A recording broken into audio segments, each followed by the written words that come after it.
Robocop, the original, is a 1987 film. As you could tell, I have the 20th anniversary collector's edition. This was directed by Paul Verhoeven, and the plot is we see in Detroit, this high-end weapons company has decided that maybe it's time that we upgrade the law enforcement. One of the head guys in the company, he has this idea of these huge giant robots, but that robot completely malfunctions and is not reliable. This other guy comes in and says, hey, I can create a more reliable robot. It is my great pleasure to present to you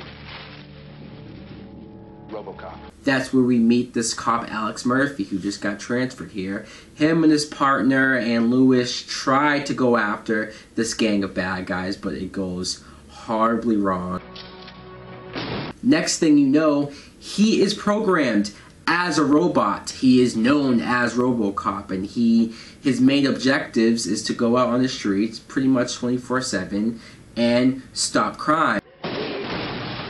But as the movie progresses, he starts to get bits and pieces of his memory back, and Robocop turns into a guy out for vengeance. Now, what I think of the original Robocop is, I really enjoy this movie. First of all, I find this idea interesting. This idea of this big, high-end corporation who, I mean, you can understand the logic, or you can understand why a big company would want to do this.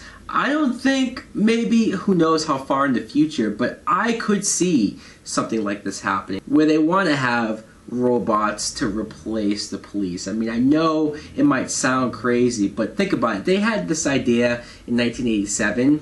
Look how far technology is now. Old Detroit has a cancer. We meet Alex Murphy, like I said, and he's this cop who you can just tell upon meeting him that he's a good guy, a genuine guy. I like how he's partnered with this tough chick, Ann Lewis, and the two of them, it's not like there's tension, but I like how they sort of mess with each other as far as trying to drive the cop car. When they get called for this gang who are on high pursuit, they go after them, and without backup, because for some reason backup isn't anywhere to be found, Alex Murphy gets shot the fuck up by this gang. The effects for that scene, and most of this movie, the effects, the practical effects, the blood squids when people get shot, especially watching Alex Murphy's death scene, is so visceral. It's so hard to watch because of how real it looks.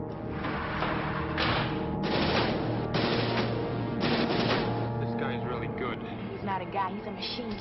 I'm also fascinated in the scenes where you see these corporate guys work on Alex Murphy, or at least turn him into a machine, and you only see it in the robot's point of view, and you see them tweaking him because he's dead. They do whatever the fuck they want with him. What are your prime directives? You have the right to remain silent. You have the right to an attorney. And then when you see Robocop first go out on the streets and he's stopping crime, that's honestly some of my favorite parts of the movie, where you just see Robocop out on patrol. Whenever something happens, he takes care of business. Let the woman go. You are under arrest. You better back up, pal!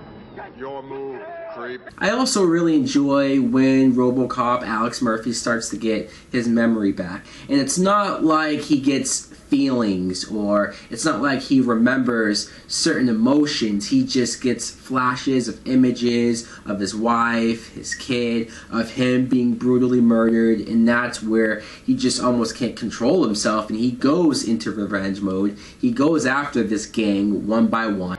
You're dead! We killed you!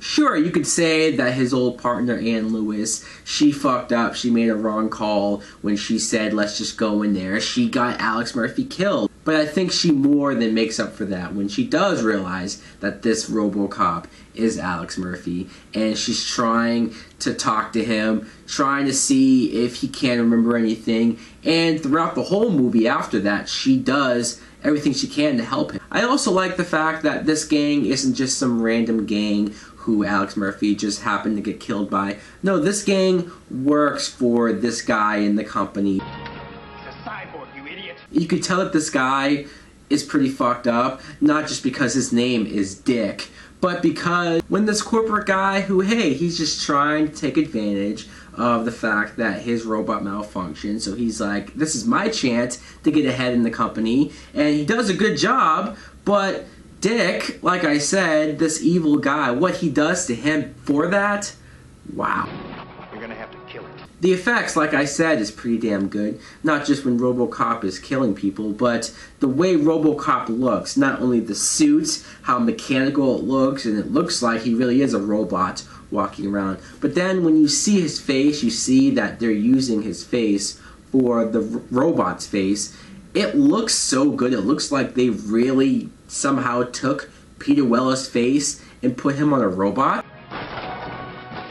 The only time where I thought maybe the effects don't really hold up is like just a couple of scenes. Like one scene where one of the characters gets shot out of a window. When you see him falling down, it looks really bad.